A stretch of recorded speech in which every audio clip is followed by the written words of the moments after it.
Engineer کو defend کر رہے ہیں کہ انجینئر نے اگر عیسائیوں کے بارے میں یہ کہہ دیا، یہ میں ذرا پی لوں، کیا خیال ہے؟ مزہ نہ آئے پیسے واپس. اور آج ہم انجینئر کو بھی ڈیفینڈ کر رہے ہیں کہ انجینئر نے اگر یہ کہہ دیا کہ عیسائی ہمارے نبی صلی اللہ علیہ وسلم کو معاذ اللہ نقل کفر دجال کہتے ہیں، تو اس پہ یہ اعتراض تو کیا جائے گا کہ عیسائی ایسا کہتے ہیں کہ نہیں کہتے. سمجھ میں آ رہی ہے بات؟ یہ اعتراض تو کیا جائے گا، تو آپ ریفرنس دیں وغیرہ وغیرہ. یہ اعتراض نہیں کیا جائے گا کہ انجینئر نے نبی کی توہین کی ہے، کیونکہ انجینئر علی مرزا نے خود معاذ اللہ نقل کفر نبی کو دجال نہیں کہا ہے، کسی اور کی طرف نسبت کی ہے کہ نبی کیا ہے، معاذ اللہ نقل کفر دجال ہے، معاذ اللہ. کسی اور کی طرف نسبت کرنے سے انسان توہین رسالت کا مرتکب نہیں ہو جاتا، 295C اس پہ نہیں لگتا. تو اس لیے ہم ان متشدد مولویوں سے کہتے ہیں کہ آپ کو بھی انجینئر کے خلاف جب اپنی دشمنی نکالنی ہے تو کسی جائز طریقے سے نکالو، 295C کا سہارا مت لو. یہ تو وہی کام کیا جو انجینئر کرتا رہا ہے بزرگوں کے خلاف، جس پر ہم اس پہ اعتراض کرتے رہے ہیں. تو آپ نے بھی وہی کام شروع کر دیا، پھر اس میں اور آپ میں فرق کیا ہو گیا؟ کیا فرق ہو گیا؟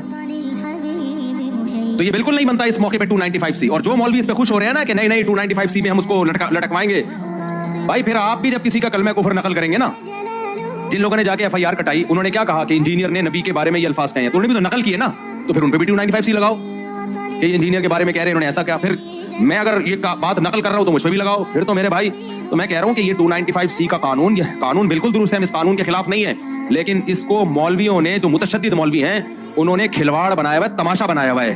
اس کو تماشا بننے نہیں دینا ہے. میں سمجھا پا رہا ہوں اپنی بات؟ کچھ متشدد مولویوں کی اپنی ٹھڑک ہے، جو انہوں نے دشمنی نکالنی ہے، تو اس کے لیے 295C جیسے مقدس قانون کا سہارا لے رہے ہیں. وہ یہ 295C کی توہین ہے، میں سمجھتا ہوں اس قانون کی توہین ہے. یہ جب چاہو منہ اٹھا کے جس کو چاہو گستاخ رسول قرار دے دو. جب بھی کوئی شخص کلام کرتا ہے، شریعت اس کو مہلت دیتی ہے کہ اس سے اس کی بات کا مطلب پوچھا جائے گا کہ تمہارا مقصد کیا تھا. جنید جمشید نے جب کوئی کلام کیا، اس سے پوچھا جانا تھا کہ آپ کا مقصد کیا تھا، اس کو ایکسپلین تو کرنے دیتے. فوراً فتویٰ لگا دیا اس نے حضرت عائشہ کی توہین کی، اور جو ایئرپورٹ پہ اس کے ساتھ اشر ہوا. یہ بہت بڑا مسئلہ بن چکا ہے.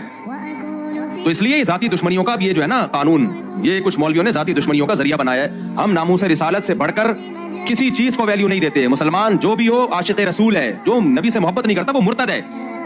تو اس لیے اس مسئلے میں بابانگ دوہل کہتا ہوں، چاہے انجینئر سے میرے 100 اختلافات ہوں، لیکن یہ جو 295C اس بیس پہ لگایا گیا ہے کہ اس نے عیسائیوں کے بارے میں یہ کہا کہ دجال معاذ اللہ نقل کفر نبی کی طرف نسبت کی عیسائیوں کی طرف، تو یہ توہین کا کیس نہیں بنتا اس پہ.